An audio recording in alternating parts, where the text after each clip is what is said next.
wathi xa esithi ewe lo mntana sohlukile ngobuhlanga kodwa ndizamgcina lo mntana. Uthi usista kaMoses kuye ukhona umuntu endimaziyo naye ngumHebhere onomthatha lo mntana amncancise.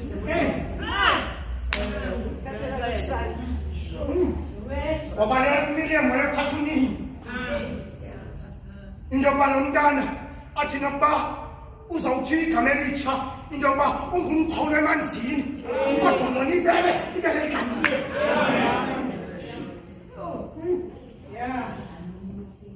Test yokuqala kaMoses ngamanzi, not knowing kanti le test yezinto uThixo emabezizama ngazo usezawudibana nazo ubomi obuza ngaphambili.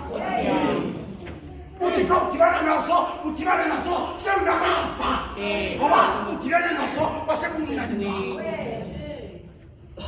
Cebo likaThixo khona namandla, khona omkhulu, ukhona nokomelela ukogqithana.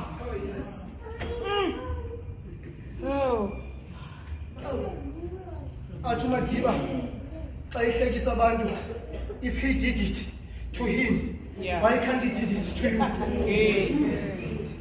Xa uThixo ekwazi ukwenza imimangaliso emikhulu ngobomi babanye abantu, obeke laphi na wena? Seyithathile uThixo phakathi kwabanye abantu wazokubeka kulona unyaka. Ichame elingafunyenanga nabanye abantu kodwa wathi uThixo kuwe nale imithuba, nale imithuba. Awenzakalise ukuza kwakho enkonzo ngoba isiqalo esingenaThixo asitosiqalo lesi. Ewe mhlawumbe singaqala kakuhle xa sisuka kodwa kube nzima ufika ngefinish line. It all starts with God. Sekuthi sekukuhle kukubi nikhumbule kwincwadi yokuqala into yokuba kuThixo ukhanya kulungile. Akho nto ehlala umphele kwasa zonke izinto ziyasisebenziselana. Ewe kungamnyama ngoku kodwa uyeza ukusa. Enkosi. If you say you get up and try again.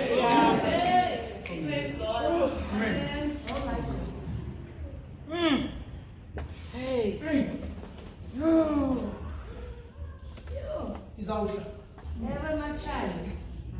ze nithi xa nisiya bomama bomanyana ngoku nithwele zenu nonika abanye umama ithemba nithi makajonga phaa kuni kodwa ukhona namandla, khona namandla. uThixo ngaxakwa nto umnika otyhafileyo amandla ungena komele ungalisela uqini. Uthi amathothana ngatyhafa abafana baqhubeke bawe kodwa abathembele kuye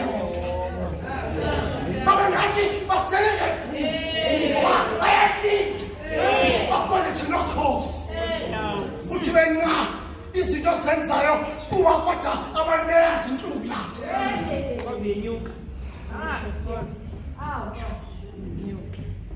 Don't fail yourself. Ukufail yourself yakho uzokufela uThixo. Itestimony yakho kwabantu abakude nofefe likaThixo. Awasanele namazwi. Ngeke khona azanandisele. Kodwa nazi into yokuba uThixo oqalayo, uThixo ogqibayo akanakuxakwa zizinto eseziphakathini.